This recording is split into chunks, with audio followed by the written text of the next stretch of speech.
প্রিয় দর্শক, ঠিক ইতিমধ্যে দাঁড়িয়ে আছি কুমিল্লা ধর্মসাগর পাড়ে। তবে স্কুল কলেজের টাইমে আপনার সন্তানকে স্কুল কলেজে পাঠিয়ে আপনার তো নির্দ্বিধায় হয়তো বাসায় বসে আছেন, হয়তো ভাবছেন ছেলেটি পড়ালেখায় মজনু। তবে এর বিপরীতে কুমিল্লা ধর্মসাগর পাড়ে ঠিক স্কুল কলেজের টাইমে স্কুল কলেজ ফাঁকি দিয়ে বিভিন্ন সময়ে নাবালক ছেলেমেয়েরা আড্ডা জমায়, এতে শিক্ষা অঙ্গনের ক্ষতিগ্রস্ত বটে। এই নিয়ে সর্বশেষ বিস্তারিত আপনাদের সামনে তুলে ধরেছি মোহাম্মদ সিয়াম হোসেন প্রীতম, কুমিল্লা নগরীর ঐতিহাসিক জায়গা কুমিল্লা ধর্মসাগর পাড়। বেশ কিছুদিন নজরে দেখা গেল স্কুল পড়ুয়া ছেলেরা সময়ে অসময়ে কুমিল্লা ধর্মসাগর পাড়ে স্কুল চলাকালীন সময়ে শিক্ষার্থীরা দলবদ্ধভাবে মজায় মাতোয়ারা হয়ে পড়েছে। এতে শিক্ষাঙ্গনের অনেকটাই ক্ষতির কারণ। প্রতিদিন সকাল থেকে দুপুর পর্যন্ত ধর্মসাগর পাড়ের বিভিন্ন স্থানে স্কুল কলেজের ইউনিফর্ম পরা শিক্ষার্থীদের ঘোরাঘুরি ও আড্ডা দিতে দেখা যাচ্ছে।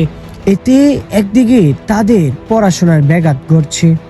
স্থানীয় বাসিন্দারা জানান, অভিভাবকদের অজান্তেই অনেক নাবালক শিক্ষার্থী এখানে এসে সময় কাটাচ্ছেন। কেউ কেউ মোবাইল ফোনে আসক্ত হয়ে পড়েছেন, আবার কেউ অপ্রয়োজনীয় আড্ডায় জড়িয়ে পড়েছেন।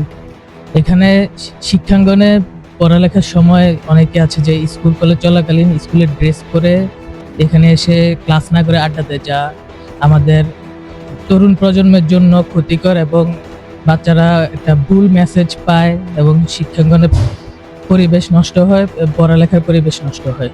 যে আপনি অভিভাবকদের ক্ষেত্রে, মানে যারা এই যে একটা অভিভাবক তার সন্তানকে স্কুলে পাঠিয়ে দিয়ে নিশ্চিন্তে বাসায় বসে আছে, তাদের ক্ষেত্রে কি বলতে চান? অভিভাবকদের অবশ্যই আরো সচেতন হতে হবে। ওদের বাচ্চারা কোথায় যাচ্ছে, সারাদিন কি করছে সে সম্পর্কে ওদের ধারণা রাখতে হবে এবং বাচ্চাদের সাথে যোগাযোগ করতে হবে এবং খোঁজখবর নিতে হবে এবং ক্লাসে শিক্ষকদের সাথেও একটা কমিউনিকেশন রাখতে হবে যে ওরা ঠিকমতো ক্লাস করছে কিনা, এবং ক্লাসে না করলে তারা কোথায় সারাদিন কি করছে না করছে এটা অভিভাবকদের অবশ্যই সচেতন হতে হবে আরো বেশি।